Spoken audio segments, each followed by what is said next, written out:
Hey everyone, another late start on NaNoWriMo for today. I need to get 2,500-ish words done and finish at 32,500. I'm just a touch over 30,000 at the moment. Let me switch over to the story view before I forget. The novel again is Rise Again, a sci-fi novel by Jay Wilburn.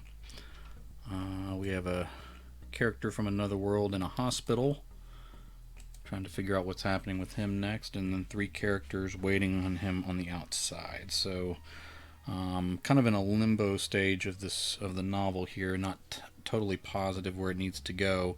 I have an idea of where I want them to go after we leave this situation, but there's still more work to do here. So we'll see how this goes.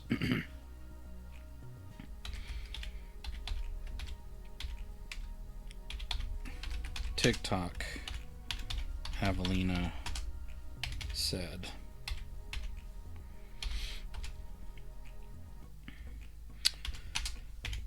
I shrugged and tried to explain again. This one is short videos. I usually watch the compilations on YouTube. That one is all videos too. There are other platforms like Facebook,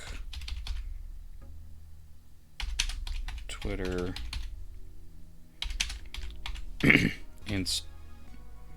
Instagram, and a bunch others.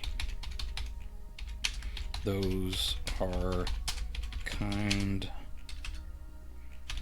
of and a bunch others. Those are kind of talking back and forth messaging platforms. Instagram is mostly about pictures.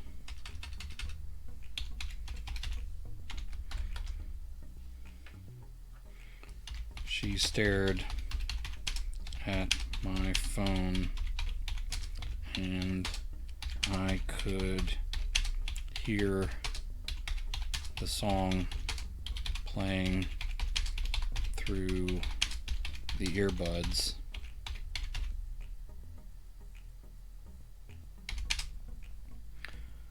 I knew what kind of dances she was seeing. The comedy ones would be better, but they always slipped in a few of the sexy ones too. How old are these girls? She asked. I grabbed my phone away from her. We've been watching a while. I need to charge my phone in case someone from the hospital calls.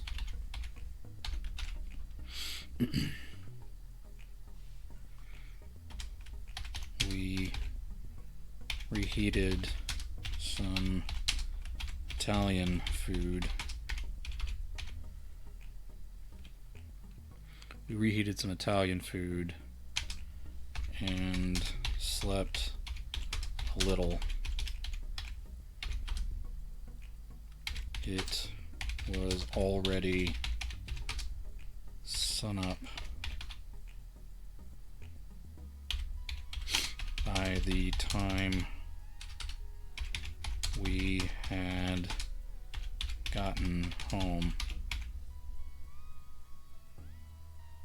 and before we really slept.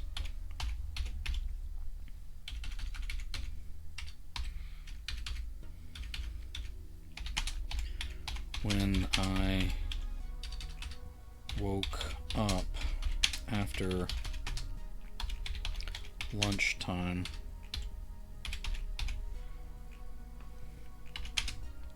I half expected them to be gone, like this was all a dream. I surprised myself by feeling afraid that they would be gone and my life would go back to normal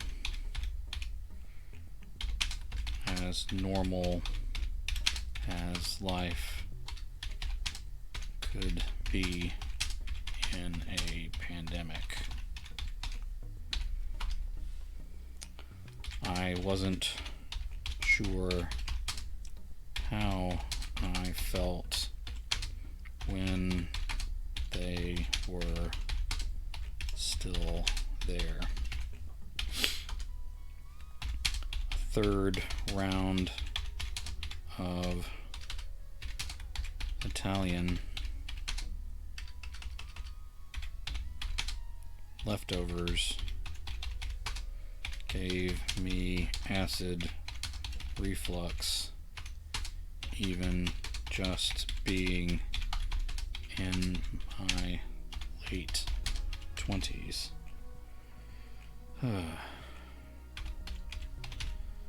Alright, let's tell a bot goodbye, shall we? Alright. And that is that. Now that I've banned him, I won't know how to buy followers. Okay. A third round of Italian leftovers gave me acid reflux, even just being in my late 20s. I was still dull in the head from not much sleep, and all at the wrong times.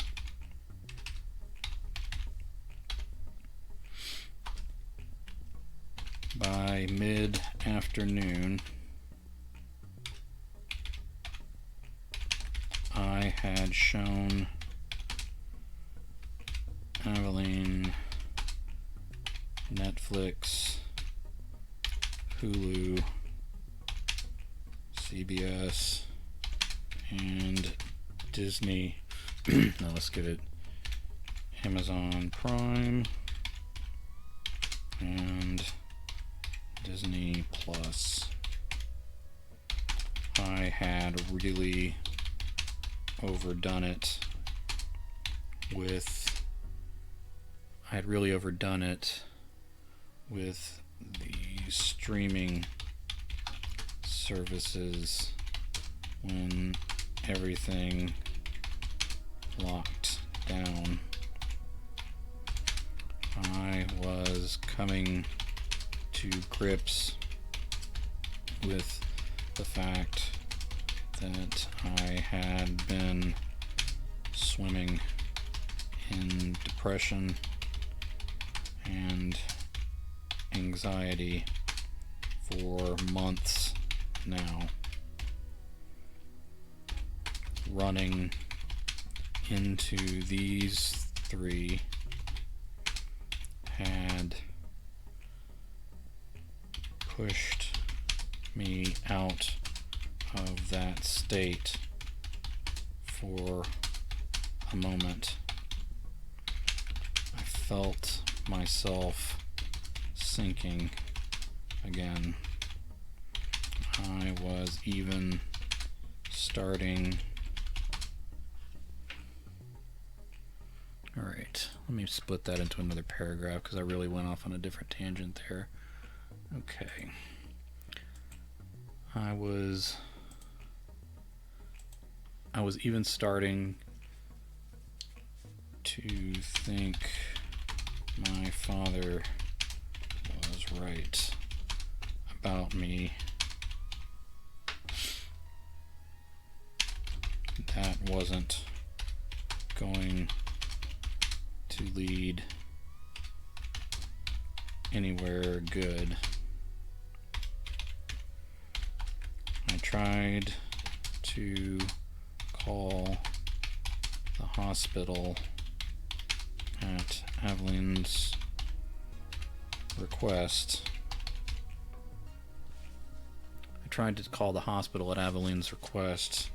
But didn't get through.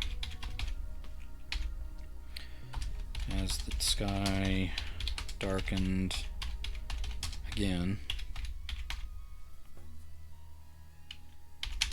I couldn't tell if I was tired again or not. We needed to think about dinner, but I wasn't much for thinking at that moment. Evelyn started watching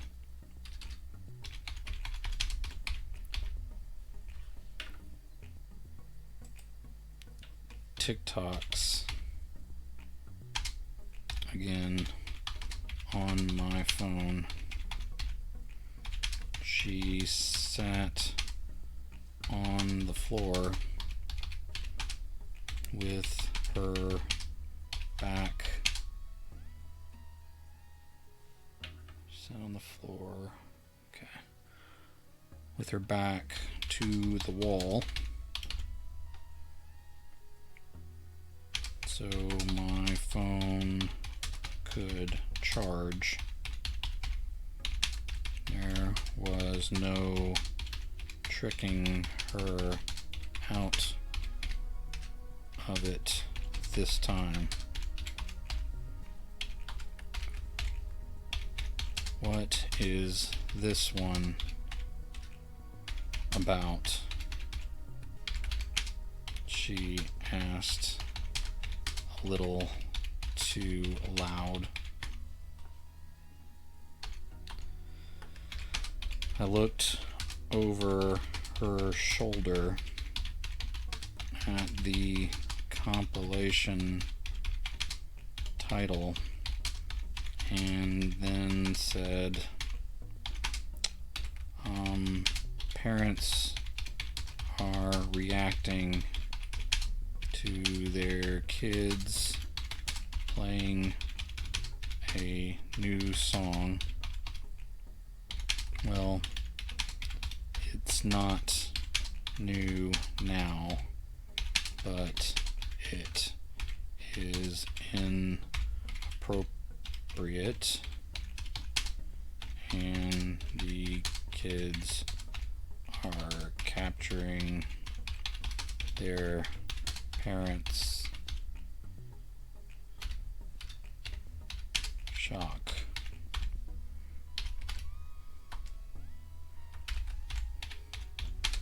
What does double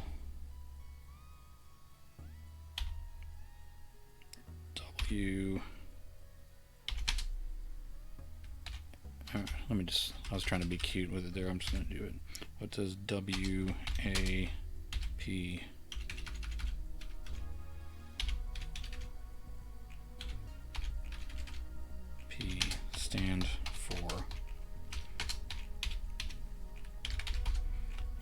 chewed at the inside of my mouth a moment and then walked away. You'll see. I found Trey at my desktop. I really should have kicked him off to catch up on some of my work. I was already behind even before I was kidnapped.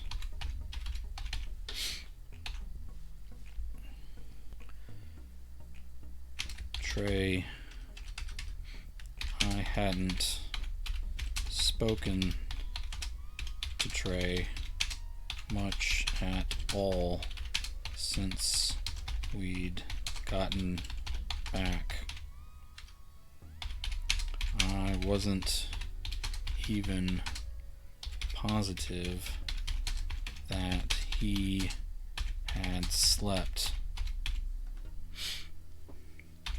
He was on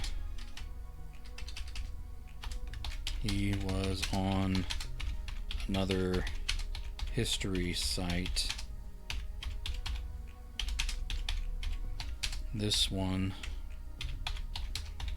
was about President Buchanan.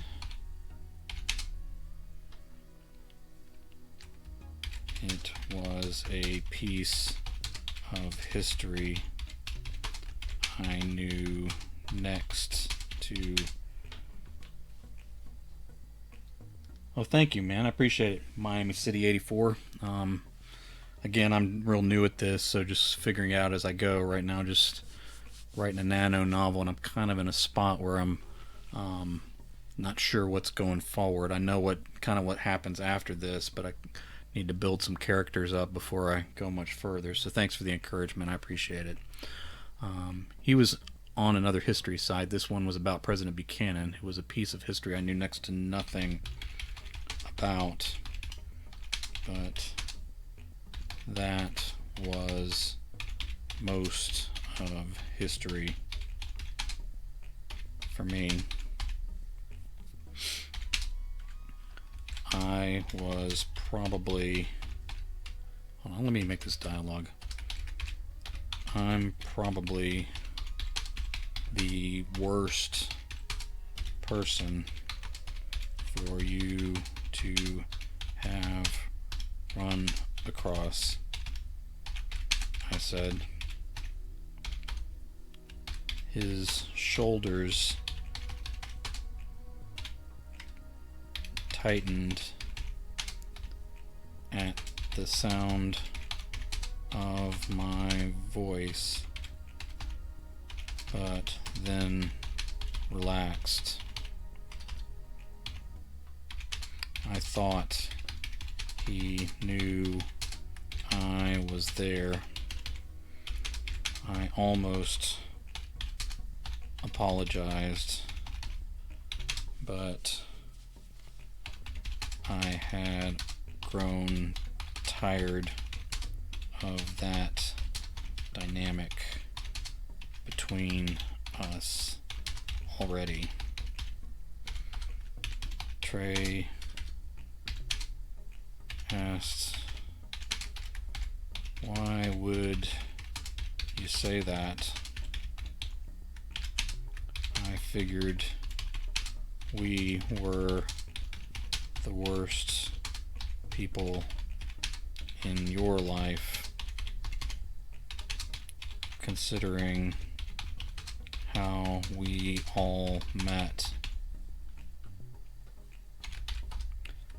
I laughed. It had that trying too hard volume that I got when I was too nervous or stressed.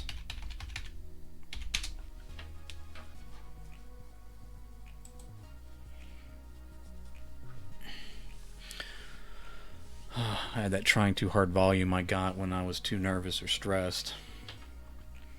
I suppose I could forgive myself for it under the circumstances, but I didn't.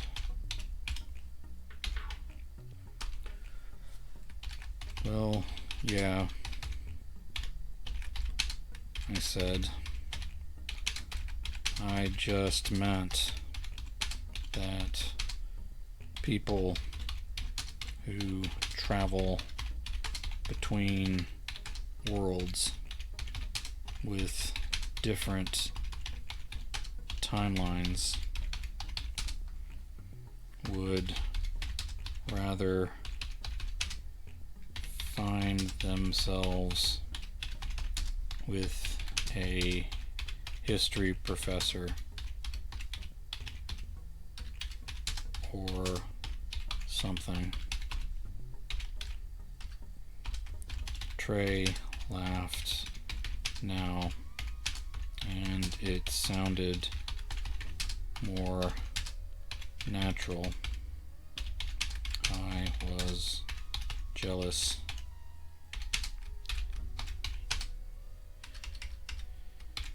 He said,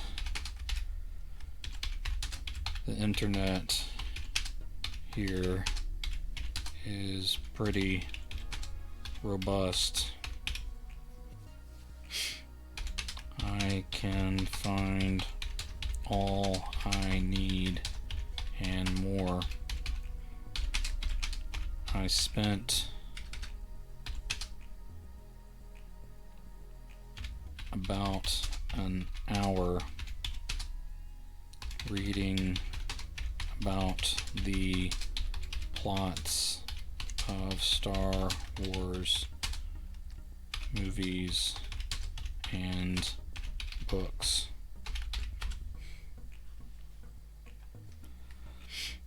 My laugh felt more genuine now. I've been down a rabbit hole or two cruising the internet. All the movies are on Disney if you want to catch up. Trey scrolled through Buchanan's biography as he said, if we're here very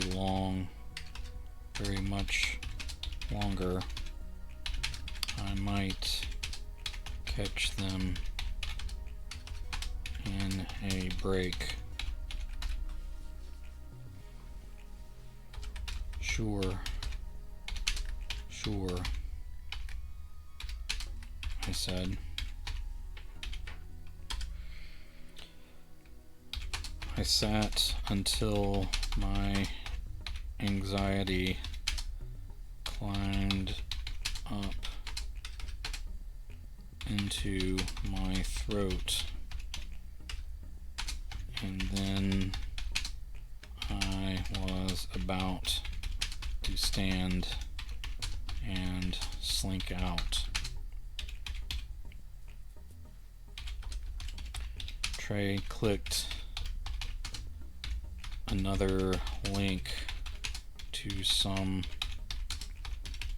article on a particular Congress. He said, "Do you really believe we are who we say we are?" I let my weight settle back and I stared at his profile as his eyes danced back and forth across the lines of the article. Are you guys really who you say you are?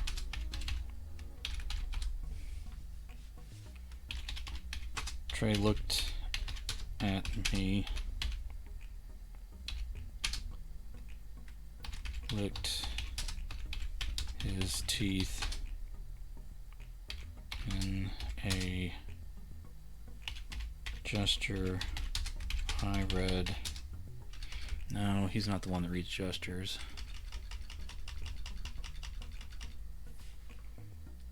He licked the edge of his top teeth and turned his eyes on the screen.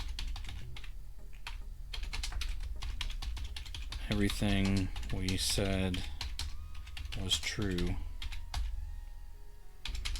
but that's what a liar would say too. Patrick prides himself on being able to sniff out lies, but I think his reads on body language suffer from us traveling to other worlds with other histories.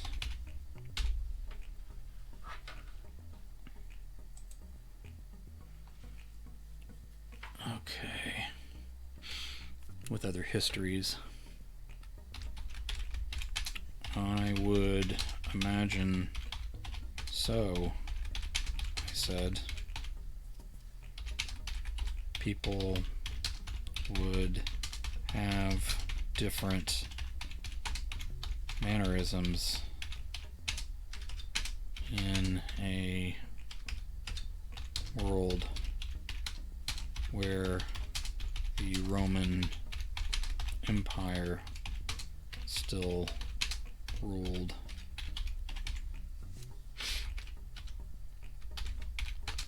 I was in two of those worlds before I accidentally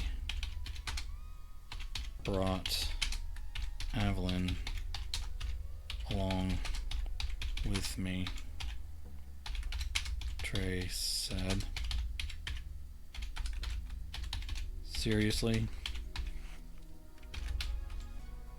He shrugged and clicked another link. One for sure. The civilization in the Americas wasn't Roman, but I learned enough to know that the Eastern and Western Roman empires still thrived and were part of the colonization. No, let me back that up. Part of the exploration and colonization of the New World. Much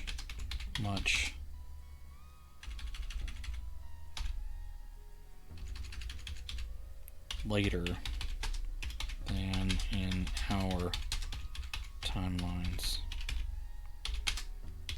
They were still on horseback and using swords and javelins. The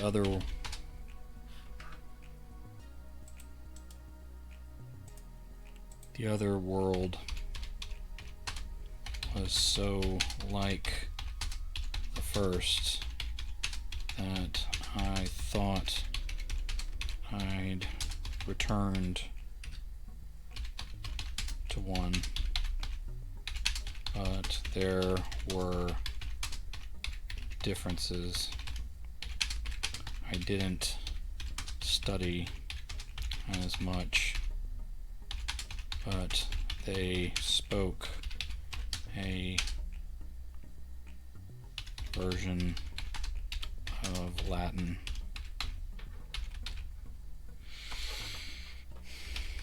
Crazy, I said. It is, Trey agreed. So, do you believe us?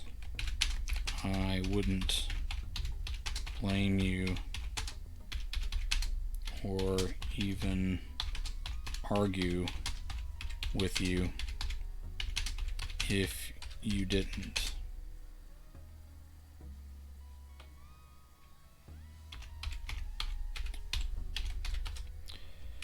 I thought, okay, hold on, this is a dialogue. I thought I knew the answer in my gut, but I took a moment to think it over.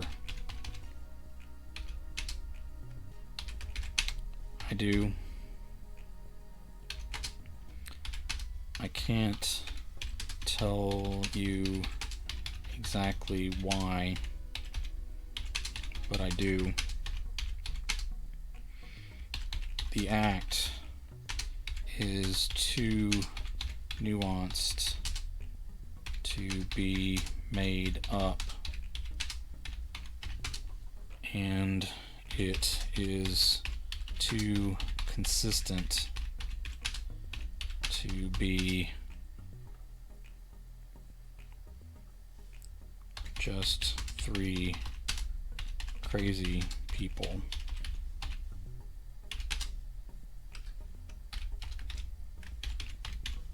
That's an interesting theory, Trey said. I'm not sure it would hold up if we ended up in a court or in front of a shrink. Shoot. Okay.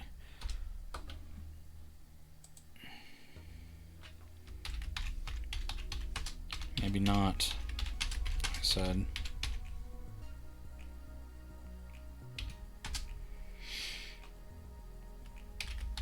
just have a gut feeling, I guess. Half the time we hide who we really are. Trey leaned back in my desk chair and stared up at the ceiling. The article, apparently forgotten. When we do tell, it is usually Evelyn who decides that. Patrick's instinct is to always hide the truth from others. He stops me from saying it, but when she decides to share, we both sort of go along with her. I'm not sure what her internal compass points to in the people she trusts. I'm not sure why anyone believes us before they see us slip away from their world in a pulse.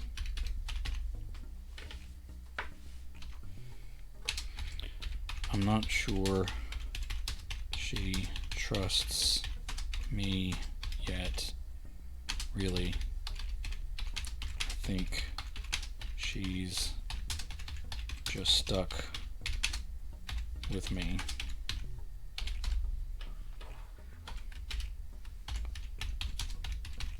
What are you looking for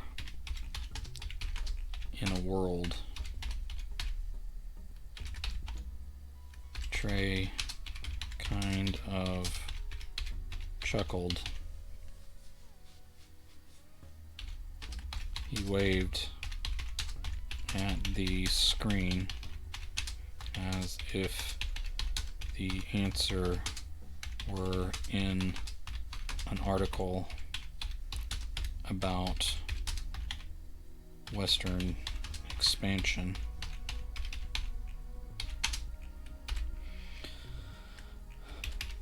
The best Star Wars lore, I think.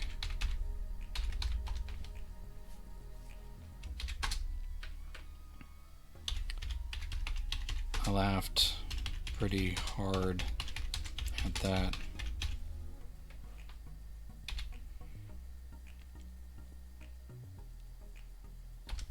Trey chewed at his lip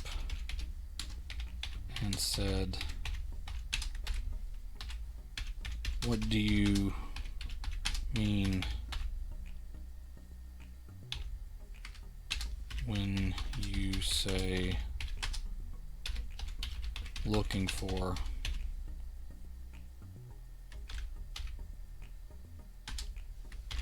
Are you talking about what I'm trying to find on your computer?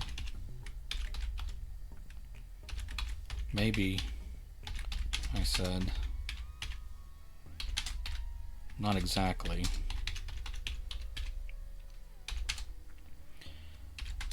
I mean, you left your world sliding into tyranny, you said. I'd assume that meant you wanted to settle somewhere that was more ideal, more free. What does that look like? What is the right world? Trey sucked in air and let it out slow through his teeth.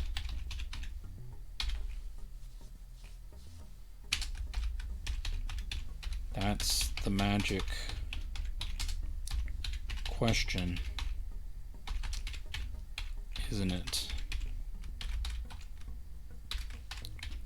What about Evelyn and Patrick?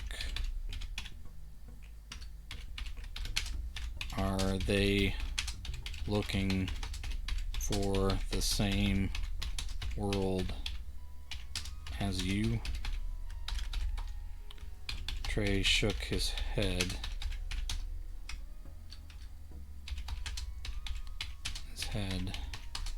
And blinked so long that I thought he might be dozing upright with his hands folded behind his head, with eyes open but dark. He said, I think at first they hoped I could get them back to their worlds, or one close enough to it. Now I'm not sure what they're looking for. If they knew, they'd probably have dropped off this journey long ago.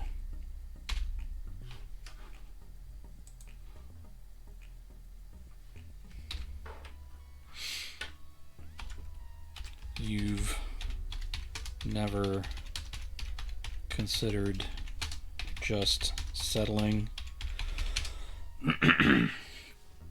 for one? I've taken long pauses in my travels,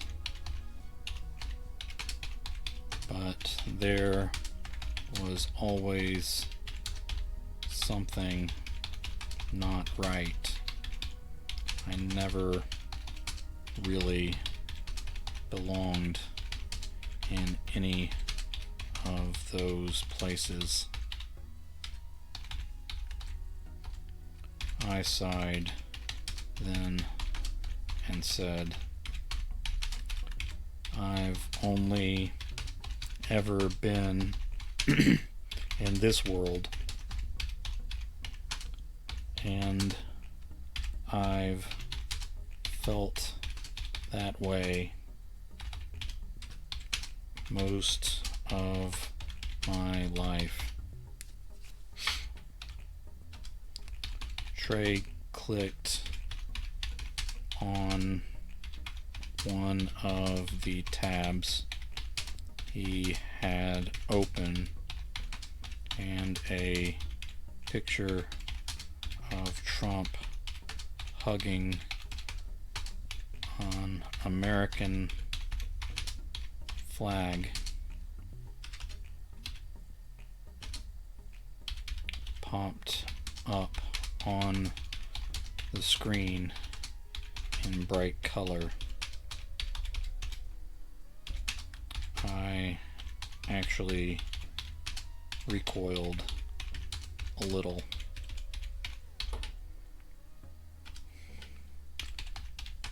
Trey laughed at that too. You guys have had a pretty rough year. Of course, every rough year for a democracy or republic always comes from lifetimes of earning that year.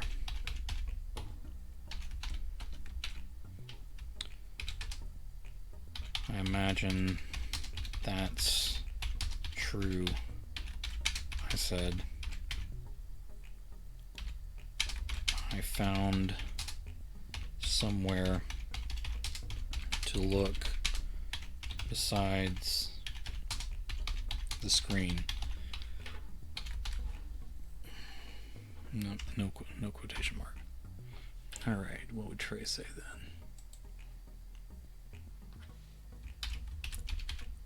Your world's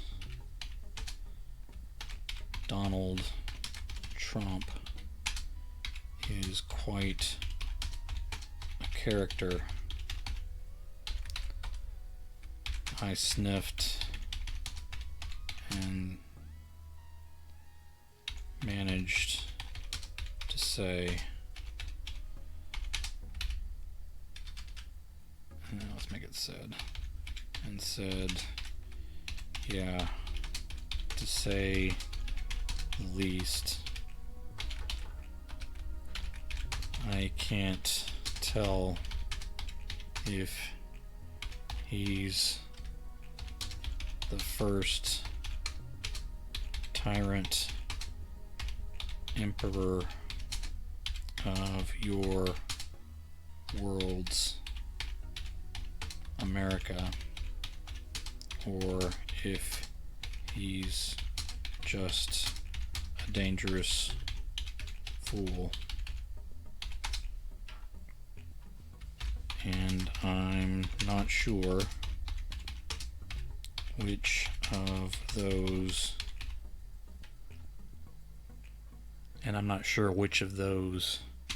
is worse.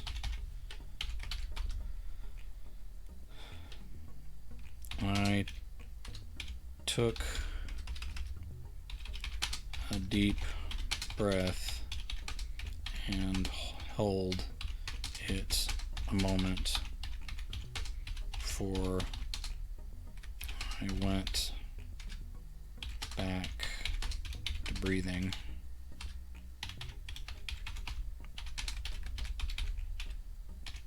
You'd make one hell of a democratic activist in this world if you decided to stay.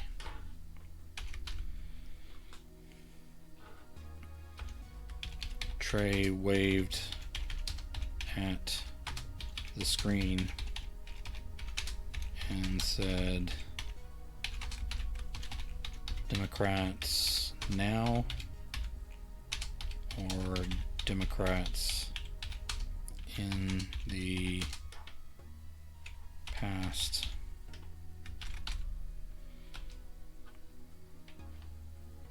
I shook my head.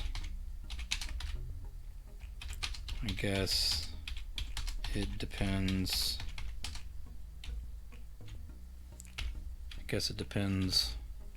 On how far in the past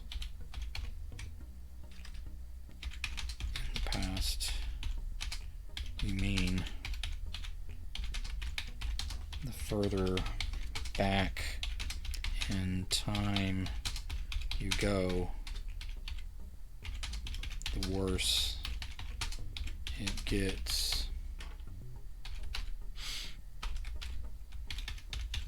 That's where the mistakes get made, Trey said.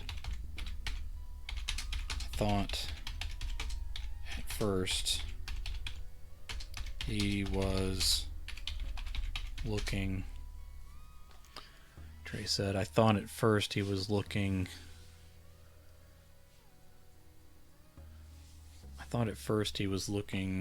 At the screen again. That stupid picture of Trump. But he was staring above my computer setup at the blank wall. Staring through it, staring into many other worlds. Usually we got no power to change that or to recapture what was lost or given away too cheaply in the ignorant past.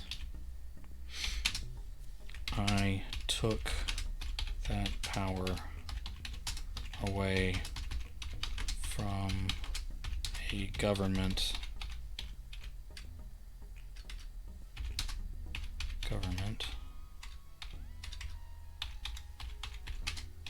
trying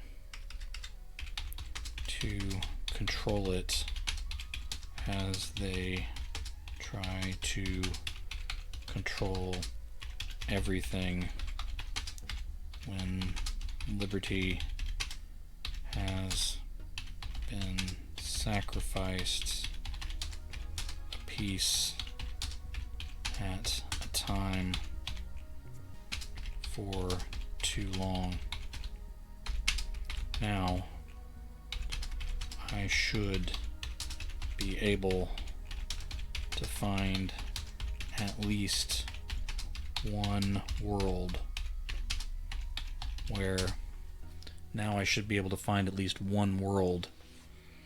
where those compromises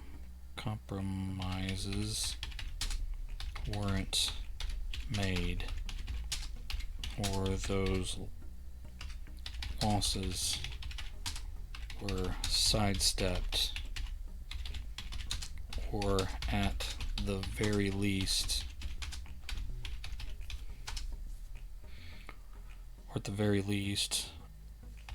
absorbed better. There has to be one world within my reach where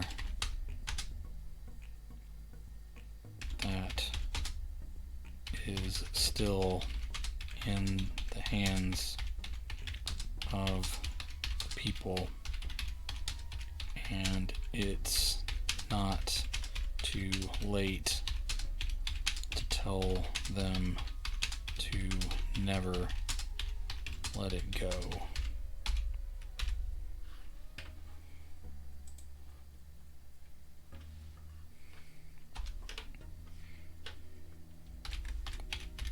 What have you found instead?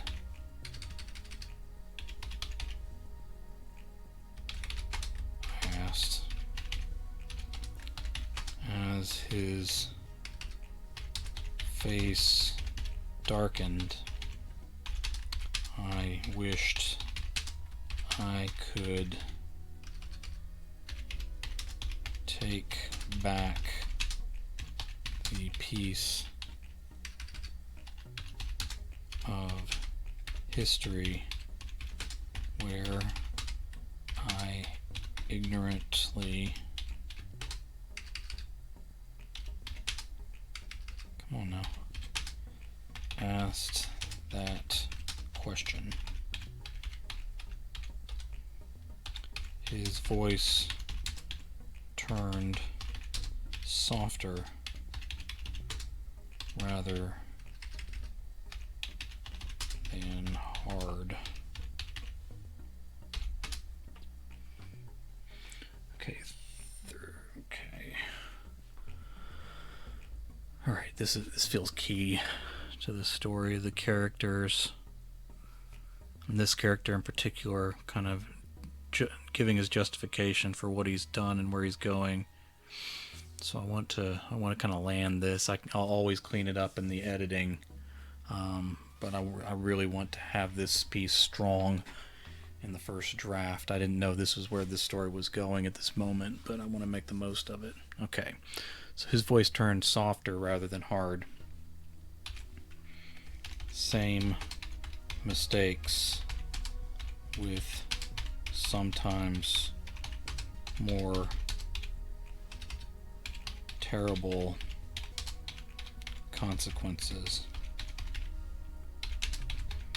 Buchanan fails to convince Congress to buy Cuba on the cheap, and then 100 years later, some worlds are consumed in nuclear fire because of it. Others fall into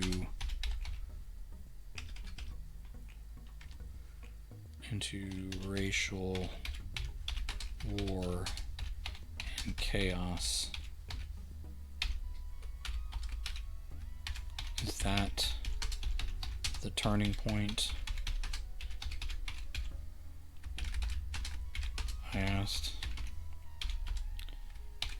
He shook his head and his face twisted up in a way that reminded me too much of my father. Trey said, "Some worlds have not even heard of our presidents. Some have different nations. Some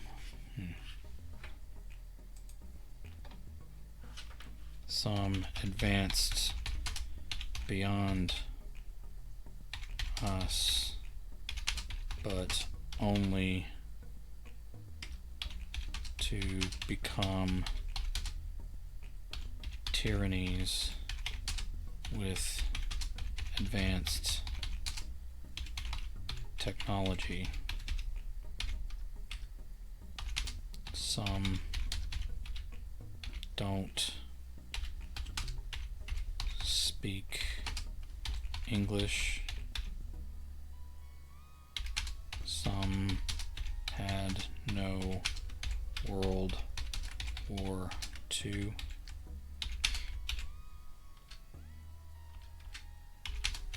and some never invented the combustion engine. Humans get it wrong an infinite number of ways in countless worlds. So there's no hope? I asked. I felt bad as soon as I said it, but I was in a weird place, and this was a weird conversation.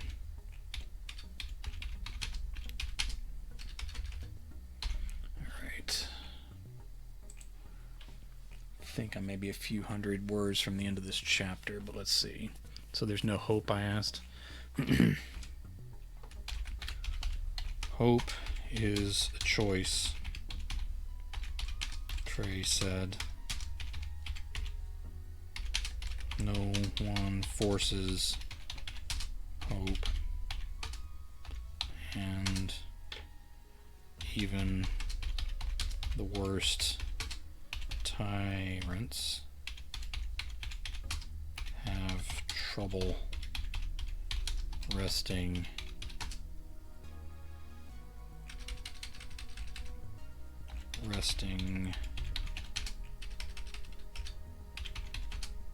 it away from those they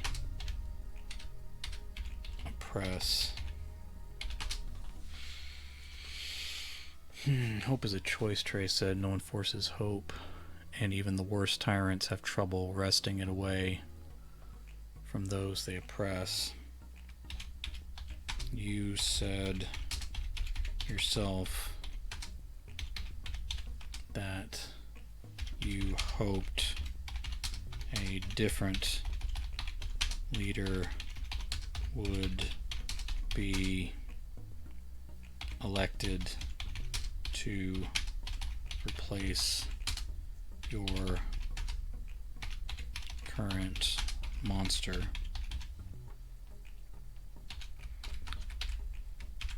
I do hope, I said. I do hope, I said. I'm not sure if it's a choice or just a desperate grab to hold my insanity. Hold my sanity.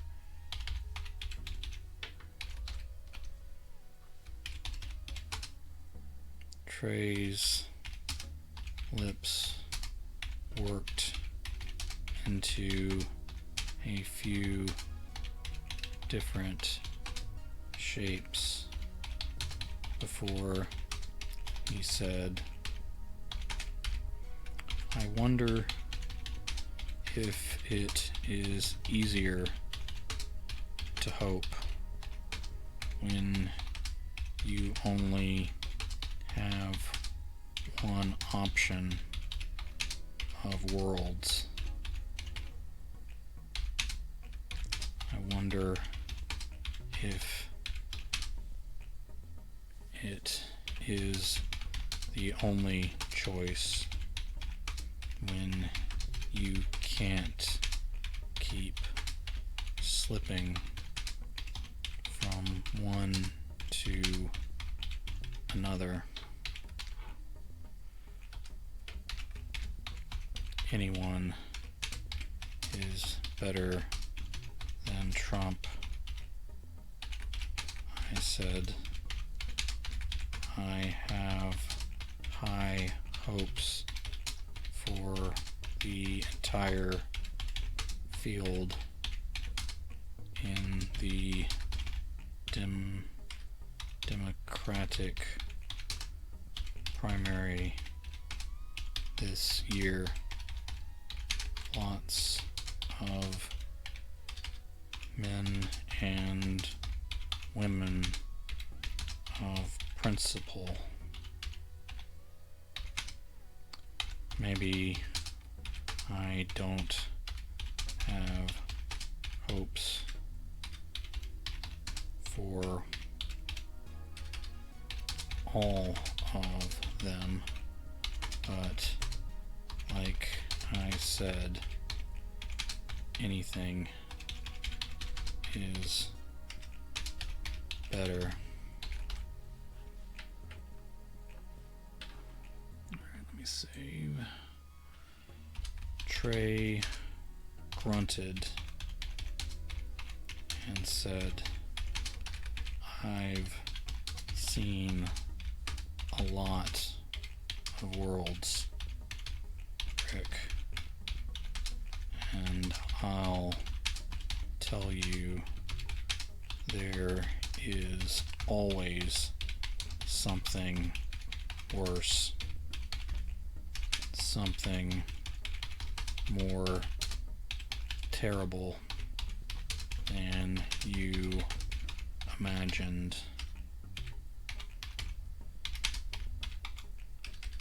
Always some level lower and darker than the one you find yourself on in the moment.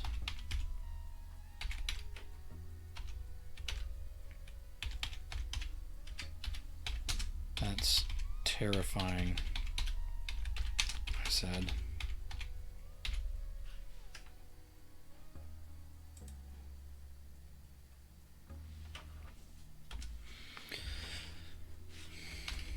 It can be.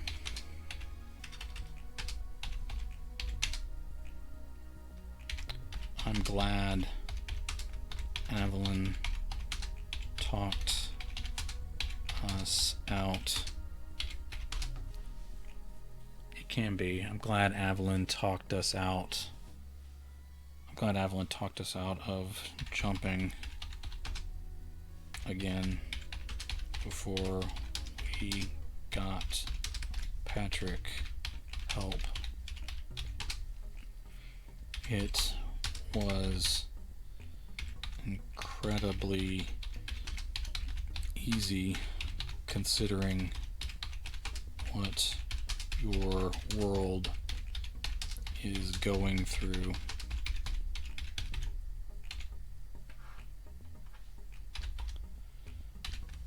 We had to pass a bunch of hospitals, I said, but sure, my world has its upsides, and that's even without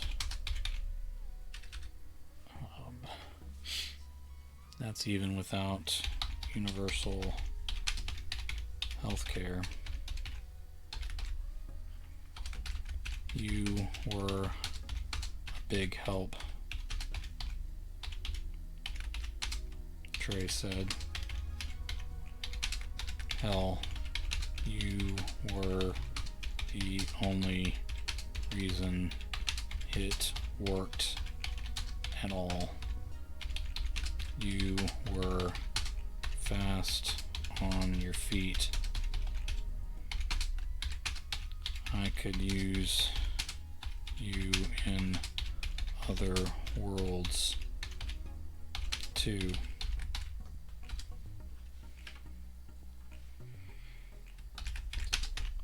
I don't know, I said. Let me see how this election turns out, and I'll let you know.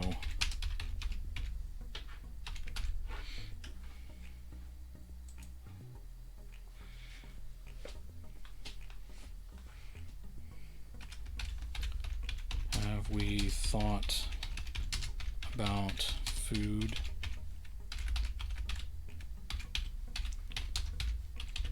It's all I'm thinking about right now.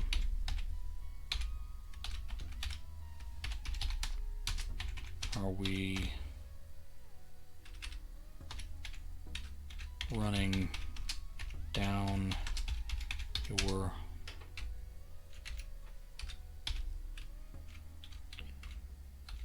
what does that say? It's misspelled. It's not. Okay, are we running down your resources, Rick? We can go out and try to get some money. I'll be okay for a while, I said.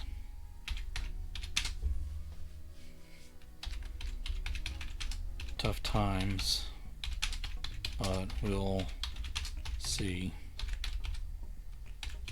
It didn't occur to me until later that Trey was talking about going out and stealing money.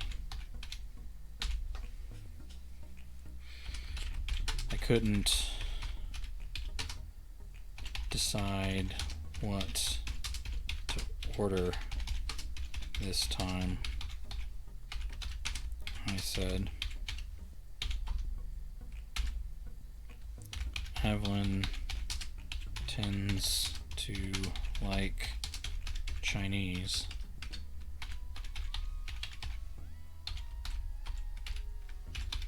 That sounds good.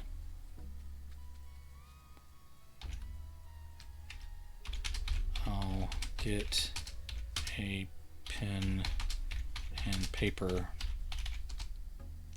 and take everyone's order.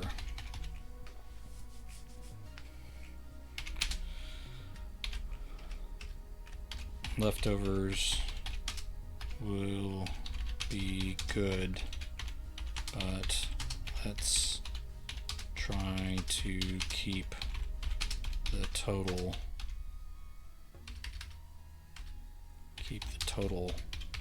down this time.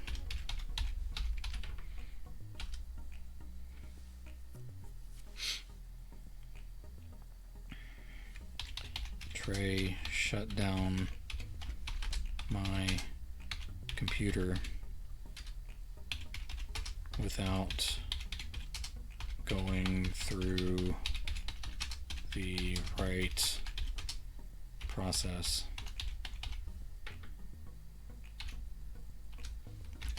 As we walked up the hall, I asked, "What's the longest you've stayed in any world since this started?"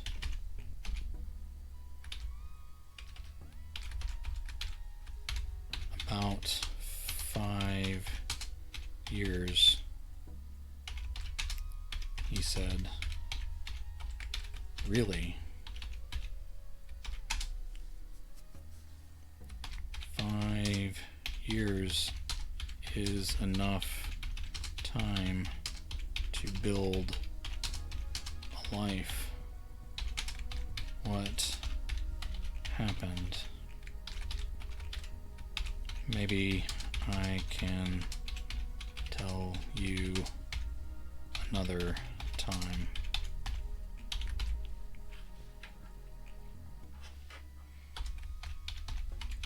Evelyn shouted with the earbuds still in place. Where are these kids' parents while they are acting like this on film? Okay. All right, so we've gotten some background on Trey a little bit in terms of his political philosophy and why he's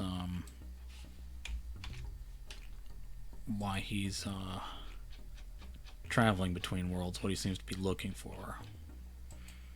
Of course, we have his view from the outside, so we don't know what he's really like, but we'll find out as we go. So chapter 16, I believe, is where we were, or we are. Still the same world, and we'll be ready for tomorrow. Right now, I'll update my word count. So I'm at 32,633, and 32.5 was the goal, so I'm a little bit over, and that's always good. So let me get to my Nano page. All right, so 3079 was where I was before. 32,633 is where I'm at now. So let me update before I forget that number, like I always do. All right, 32,633, and I am happy with that. So I update my progress.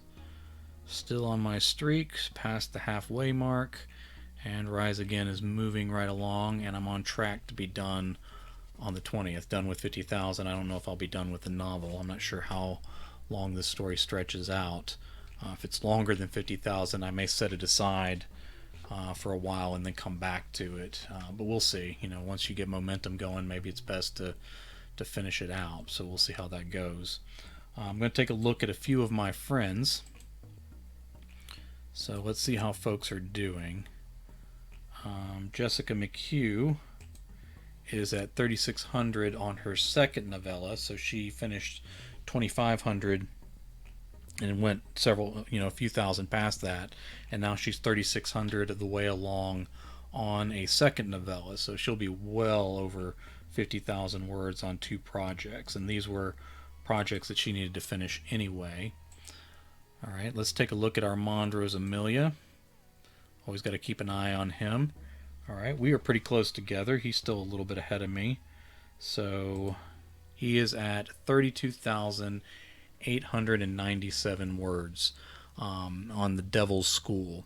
And he and I were going back and forth a little bit earlier in a conversation about a project that we're going to be writing together in the near future. And he told me a little bit about this. I'm not going to say anything about it now because I don't know what's public. But 32,897, he's a few hundred away from me. As always, my temptation is to look at his word count and then go one word over. I haven't done that yet, and I'll try to fight that temptation. No reason to be childish in that way, but I admit to that temptation. I think it would be fun to stop one word ahead of him every day. All right, so John Quick is moving right along. Let's see. Right now on Homecoming, he is at 35,940 words. So again, also ahead of me. Let's see who else is doing well. I'm going to check a couple names here before I show them on screen, because I think a few people are doing some catching up, and I don't want to call them out day after day. Well, he's doing pretty well. Let's come back to. Let's look at J.C. Walsh. He was doing some catch up, and right now he's at 9,181 words. So he's still putting words down, and that's all that matters with NaNoWriMo. one of my least favorite things about NaNoWriMo is when people get discouraged, and a lot of times they'll get discouraged if they're not following, this artificial goal that requires a particular word count every day, and if you fall behind, there's a temptation to quit. So when authors are behind, quote unquote, this imaginary goal that we have, I like it when I see them still putting the work in. With a lot of them working full-time jobs, and everything else that goes on in life, and everything that's going on with 2020 and COVID and all the rest. It's good to see people use the time that they have to keep going for their goals. So all encouragement to everybody there. Alex from Iowa Iowa Creature Feature is his main story. He's at 24,214 words, and that is excellent because the halfway mark, the 15th, you'd need to be at about 25,000 to be on track. So he is ahead of the 30-day schedule and doing fine. In addition, Alex is doing some other short stories too. Now, of course, a lot of people doing NaNoWriMo have other writing they have to get done too, especially if you're full-time, or if writing is a substantial part of your living and maybe you're doing freelance work or things like that. But Alex has actually put those stories on here as goals, and so he has some shorter word count projects, and we'll go over and write those as well. So in addition to these 24,000 words, he's writing some other stuff too. So he's really been on fire as a writer lately. I think he would even consider himself fairly new to publishing, and he's taken it very seriously, getting the words down, which I think is the step. Like, I think especially at the beginning, is probably the key to being an author all the time, but especially at the beginning, just getting words down on paper and practicing the art of writing is really the most important thing. And of course, my friend Tim Meyer with Pteranodon Canyon is blowing it away. He's at 41,157 words. He's going to be done in no time, and we'll have the rest of the month to eat turkey, or to make the novel longer, or move on to other stories. So who knows what he's going to do. Tim is very good about managing his time as an author, and really moving when he's writing something. So when he's on a project, he does a very good job of moving through it quickly, making time for the editing process, getting it to publishers. He also plans his years well, where he'll do a good bit of writing, he'll get things published, and he'll spend a good bit of time promoting and doing well there. So he's kind of sort of got the whole package of the writing career figured out in a pretty good way. Stephen Kazanewski is at 36,897 words. I honestly don't remember where he was yesterday. And again, I'm not I believe this is a co-written novel, so I'm not sure how he's dividing up the words. That may just be his words. It may be the combined words. I'm not positive. But either way, he's getting that story done, and I'm looking forward to it. The Clicker series comes from the world of J.F. Gonzalez, who's passed away, and the estate is bringing on new writers to continue that world of stories. And I'm very excited to see what people come up with for that. Let's look at a couple more of the authors who've given me permission to check out their stuff. Cody Langill is at 22,443 words. Again, good and well on track to hit the 25,000 halfway point on the 15th. So he's good to be finished at the 30th at this pace, I believe. And we'll check out one more author before we call it a night. So Todd Kiesling, who's had some good news recently. He was sharing some publishing news that he had coming out about one of his stories going into audio form. The Spider in the Lattice is at 28,383 words. So he is doing very well past the halfway mark, and ahead of pace for NaNoWriMo at this point. So excellent job to everyone on my buddy list. And if you are interested and being my buddy on the NaNoWriMo site, you can just ask for me. I'm Jay Wilburn on there.